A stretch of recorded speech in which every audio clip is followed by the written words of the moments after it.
यह कहानी के शुरुआती दौर की घटना आज से 3 वर्ष पूर्व घटी। विक्रम रघुवंशी और उसका दोस्त साहिल ने अपनी एक खिलौने बनाने वाली कंपनी खोली थी। दोनों को बच्चों से बेहद लगाव था। यह दोनों मार्केट में हमेशा से नए आधुनिक तकनीक के खिलौने बनाने के लिए जाने जाते थे।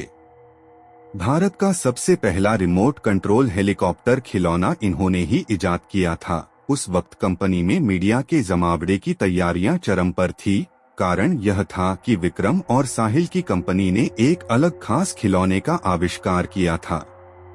इस खिलौने की खासियत यह थी कि यह खिलौना मात्र एक मामूली खिलौना नहीं बल्कि बच्चों को लुभाने का जरिया था। यह खिलौना बच्चों से बात कर सकता था। उसके सभी जवाब उस खिलौने के डेटाबेस में मौजूद रहते। इसे एक तरह का छोटे रोबोट की तर्ज पर देखा जा रहा था। यह खिलौना बच्चों से बात कर सकती थी, उनके साथ खेल सकती थी। यह खिलौना वह सब काम कर सकती थी जो बच्चे अपने दोस्तों के साथ करना पसंद करते हैं, अर्थात खेलना कूदना, उनसे बातें करना।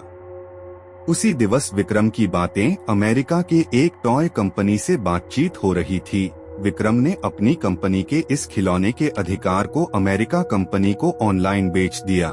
यह बात उसने साहिल को नहीं बताई थी। अगले दिन मीडिया साहिल और विक्रम से इस खिलौने के बारे में बात कर रहे होते हैं। यह फंक्शन में वह इस खिलौने की टेक्नोलॉजी को विस्तार रूप से समझा रहे होते हैं। इस इंटरव्यू और लॉन्च इवेंट का प्रकाशन पूरे विश्व भर में हो रहा होता है। भारतीय समय अनुसार जब शाम का समय प्रगति पर था, उसी वक्त अमेरिका से एक खबर आई जिसके तहत साहिल और विक्रम की कंपनी के इस खिलौने पर चोरी का आरोप लगा। खबर के मुताबिक वह खिलौना का पेटेंट अमेरिका की टॉय कंपनी को जारी हुआ है। इसका साहिल को काफी बुरा प्रभाव पड़ा और उसने सुसाइड कर लिया। इस खिलौने को बनाने में उसने काफी मेहनत करी थी। वह पेशे से इंजीनियर था, लेकिन इस सदमे में वह नहीं रह पा रहा था। अब वह खिलौने की कंपनी के पूरी संपत्ति अकेले विक्रम की हो गई थी। साहिल को मरे हुए अब 3 साल हो चुके थे। विक्रम आर्थिक रूप से काफी मजबूत हो चुका था। उसकी शादी भी हो चुकी थी। साहिल के हिस्से का भी उसने भुगतान करने को मना कर दिया था। एक दिन जब वह रात के 9 बजे अपने ऑफिस से घर की ओर निकल रहा था तो उसे अपनी रॉयल्टी के कागज ढूंढने थे ताकि वह उन कागजात को अपने पास संभाल सके। इसी कागज को दिखा के ही उसे अमेरिका की कंपनी ने रॉयल्टी देने का वायदा किया था। वह कागजात ढूंढने लगा। ऑफिस से सभी कर्मचारी चले गए थे। उसे वह कागजात ढूंढने में काफी समय लग रहा था। वह कभी कंप्यूटर के टेबल पर ढूंढता तो कभी कागजात सभी तहखाने में ढूंढता, लेकिन उसे हर बार निराशा मिली। उसने कागजात को ढूंढने के लिए हर दिन अपने ऑफिस के कार्य के बाद प्रयत्न किया, परंतु हर बार की तरह उसे इस बार भी मायूसी का सामना करना पड़ा। वह इसके बाद लगातार डिप्रेशन की स्थिति में ग्रस्त हो रहा था। अमेरिकन कंपनी अब उसके रॉयल्टी पर भी ब्रेक लगाने में सक्षम थी। यह उस कंपनी का नियम था कि जिसे भी वह रॉयल्टी देंगी उसे हर 3 साल बाद रिन्यू करवाना होगा, जिसके लिए उसे अग्रीमेंट के कागजात दिखाने होंगे। वह अब कागजात ढूंढते हुए हार जाता है। उसे इस बात का डर रहता है अब उसे रॉयल्टी नहीं मिलेगी। उसकी कंपनी में बनने वाले खिलौने भी इतने नहीं बिक पाते थे कि अपने घर खर्च को संभाल सके।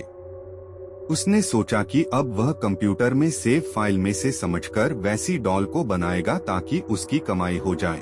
तकरीबन 2 से 3 महीने उसने घर में न जाने का फैसला किया। उसने अपना फैसला अपनी पत्नी को बता दिया था। इन 3 महीने में उसे अमेरिकी कंपनी से मैसेज आ गया था कि वह उसे अब रॉयल्टी नहीं दे पाएंगे। यह फैसला उसके लिए हैरान कर देने वाला नहीं था, क्योंकि इस निर्णय से वह पहले से ही वाकिफ था। अपनी कड़ी मेहनत के बाद उसे अपने कार्य पर सफलता मिली। उसने वह खिलौना बना दिया। खिलौने में आधुनिक वक्त के मुताबिक कुछ नए तकनीक का भी इस्तेमाल किया गया था। अपने परीक्षण में सफल होने के बाद विक्रम बेहद खुश था। इतने महीने के मेहनत के बाद विक्रम अपने घर जा रहा था। उसका बच्चा भी उसके इंतजार में राह देख रहा था। विक्रम अपने घर की ओर निकलते हुए विक्रम ने खुद से बनाया हुआ खिलौना अपने बच्चे के लिए ले जाना मुनासिब समझा। विक्रम ने सोचा कि अब उसकी जिंदगी बदल जाएगी, वह फिर से खुशी भरा जीवन व्यतीत करने लग जाएगा। लेकिन उसे क्या मालूम था कि यह खिलौना उसका वर्तमान एक बुरे लम्हे का आगाज होगा। जैसे ही वह गाड़ी में उस खिलौने को लेकर बैठा, उसके साथ अजीब घटना घटित होने लगी। गाड़ी का पेट्रोल अचानक से पूरा खत्म हो गया। गाड़ी स्टार्ट भी नहीं हो पा रही थी। कार के गेट खुद ब खुद बंद हो गए। उसे घुटन महसूस हो रही थी। खिलौने में से अजीब से हंसने की ध्वनि आ रही थी। यह हंसी की आवाज विक्रम के कानों में दर्द पैदा कर रहा था। वह बेहोश हो चुका था। जब उठा तो खुद को अपने घर के बाहर पाया। उसके रोंगटे खड़े हो गए। वह घबराया हुआ था। वह डॉल लेकर जल्दी से अपने कमरे की ओर भागा।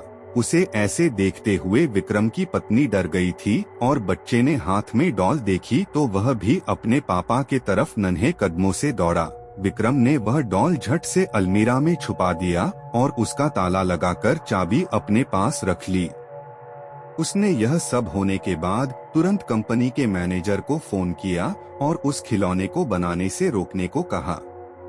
अगले दिन वह अलमीरा में उस डॉल को निकालकर समुद्र में डालने का सोचने लगा, लेकिन जैसे ही उसने अलमीरा खोला वह हैरान रह गया। अलमीरा में वह डॉल नहीं थी। वह चिंतित हो गया। वह जल्दी से तेज रफ्तार में भागा। वह अपने बच्चे को ढूंढ रहा था। उसे जो डर था वही हुआ। उसका बच्चा उसी डॉल के साथ खेल रहा था। विक्रम अपने बच्चे से डॉल खींचकर ले गया। वह डॉल उसके हाथ में आते ही वही अजीब हंसी के साथ हंसने लगा। मेरे से पीछा नहीं छुड़ा पाएगा विक्रम, मेरी मेहनत को तुमने चंद पैसों के लिए बेच दिया। यह आवाज किसी अन्य की नहीं बल्कि साहिल की थी। विक्रम काफी भयभीत हो चुका था। उसने वह डॉल समुद्र में फेंक दिया, लेकिन इसके बावजूद साहिल की आवाज सुनाई दे रही थी। यह आवाज उसे पागल कर दिया था।